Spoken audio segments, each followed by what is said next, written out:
ଏଇଟା ହଉଛି ଏବେ ସୁନାଠୁ ରୂପାଠୁ ଅଧିକାଠୁ ମାନେ ମାନେ ସବୁଠୁ ଦାମିକିଆ ଜିନିଷ ଏଇଟାକୁ ନେଇକି ବିକିଦବ ଭାଇ କରୋଡ଼ପତି ହେଇଯିବ। ତ ହ୍ୟାଲୋ ଗାଇସ୍, ସମସ୍ତେ ମୋର ଦିଲ୍ ସେ ଜୟଶ୍ରୀରାମ। ତ ଆଜି ଭିଡ଼ିଓ ଷ୍ଟାର୍ଟ ହଉଛି କୋଉଠୁ, ଗୋଟେ ସେକେଣ୍ଡ, ଏଇଟା କୋଉଠୁ ଷ୍ଟାର୍ଟ ହଉଛି?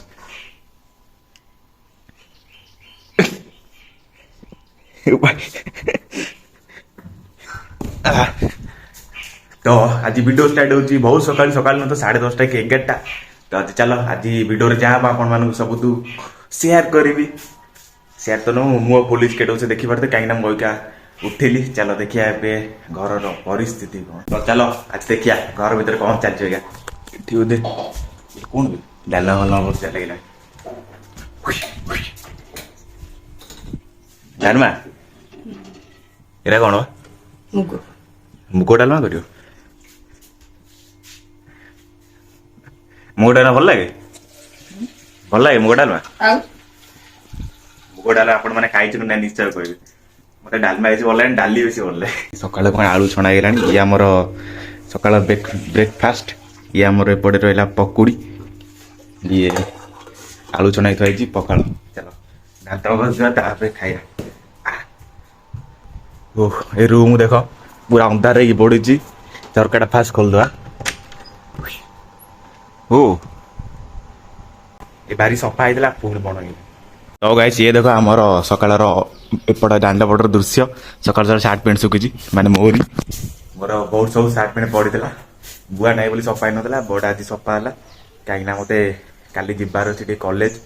ଆଉ ଏପଟେ ଦେଖ, ଏଇଟା ଆମର ସୋ ଗଛ ରହିଲା, ସେପଟେ ଆମ୍ବ ଗଛ, ଆମ୍ବ ଫଳିଥିଲା, ମାନେ ସବୁ ଝଡ଼ିଗଲା। ଯେଉଁ ମଝିରେ ବର୍ଷା ହେଲା କି ମାଙ୍କଡ଼ ସବୁ ଖାଇଥିଲେ, ଆମ୍ବ ସବୁ ଝଡ଼ିଗଲା।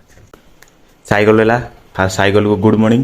ତ ଦାନ୍ତ ଘଷି ମୁଁ ଏବେ ପାଣି ପିଉଛି। ସକାଳୁ ସକାଳୁ ଉଠିବ ମାନେ ଆଗ ପାଣି ପିଇବାଟା ନିହାତି ଦରକାର। ମିନିମମ୍ ତ ସକାଳୁ ଉଠିକି ଫାଷ୍ଟ ବଡ଼ ଗ୍ଲାସ୍ ହଉ ନହେଲେ ଛୋଟ ଗ୍ଲାସ୍ ବି ହଉ, 4-5 ଗ୍ଲାସ୍ ପିଇବ, ହେଲ୍ଥ ପାଇଁ ଭଲ ସେଇଟା। ତ ମୁଁ ସବୁବେଳେ ତ ଉଠିକି ଏଇ ବଡ଼ ଗ୍ଲାସ୍ରେ ଗ୍ଲାସ୍ ପିଇଦିଏ, ତାପରେ ଆଉ କିଛି ସବୁ ଖାଇସାରିଲା ପରେ ବି ଗ୍ଲାସ୍ ପାଣି ପିଇଦିଏ। ଡାଲମା ପାଇଁ ରେଡି ହେଲାଣି, ମୁଁ ଚାଲି ଭାତ ନେଇକି। ସେଇଟା ଆଣ। ପୁଣି ସେ ସକାଳୁ ସକାଳୁ ପଖାଳ ଇଜ୍ ଦ ବେଷ୍ଟ ଖାଦ୍ୟ। ତ ଭାଇ ଆଉ ଗୋଟେ ଜିନିଷ ଦେଖିବା ତ ମୁଁ ଭୁଲିଗଲି। ଏଇଟା କ'ଣ ଆପଣ ନିଶ୍ଚୟ ଜାଣିପାରୁଥିବେ।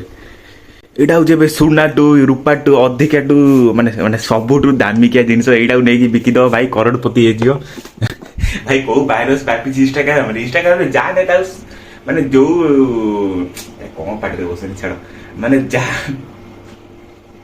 ଯୋଉଟା ନାହିଁ ସେଇଟା ଟ୍ରେଣ୍ଡରେ ପଳେଇ ଯାଉଛି ଇନଷ୍ଟାଗ୍ରାମରେ। ମାନେ ହଳଦୀ ଟ୍ରେଣ୍ଡ ପଳେଇ ଆସିଲା, ଆଗକୁ ଲଙ୍କାଗୁଣ୍ଡ, ମାନେ ଲୋକ ଉପର ନେଲେ ଆଖିରେ ଲଙ୍କାଗୁଣ୍ଡ ପଡ଼ିବ, ସେଇଟା ଗୋଟେ ଟ୍ରେଣ୍ଡ ପଳେଇବ। ଗଛ ଚାଲ ଆମର ଦି ବେଷ୍ଟ ଖାଦ୍ୟ ଖାଇଦେବା। ଫାଷ୍ଟ ଲୁଣ ପକେଇଦେବା ପଖାଳରେ, ଆଉ ଟିକେ ପକେଇଦେବା କାହିଁକିନା ଅଣ୍ଟିବନି। ଜଷ୍ଟ ଆଉ ଟିକେ ଇଏ ରହିଲା ଆମର ଆଳୁ ଛଣା ହେଇଥିଲା, ସକାଳେ ବାପା ଛାଣିକି ଯାଇଥିଲେ। ଇଏ ହେଲା ଆମର ପକୁଡ଼ି। ଚାଲ ଖାଇଦେବା। ଭୋକ ଜୋର ହେଲାଣି, ଦିନ 11ଟା ହେଲାଣି। ମୁଁ ସକାଳ ଖାଇବା ଖାଉଛି, ଖରାବେଳେ ଖାଇବା ଖାଇବେ ବୋଧେ 3ଟା। ଆଜି ଗାଇସ୍ ମାନଙ୍କୁ କହିଲା ଆମ ମନ୍ଦିର ବୁଲେଇ ତ। ଆଉ ଇଆଡ଼େ ଯିବି ମାନେ ଅଗଲା ଅକାର ସିନ୍ ଅଛି। ବର୍ଷା ଦିନ ନା, ସାପ ଫାପ ଥବ। ମେନ୍ ଆପଣମାନଙ୍କୁ ମୁଁ ଏଇଟା ଦେଖିବାକୁ ଚାହୁଁଥିଲି, ଦେଖନ୍ତୁ।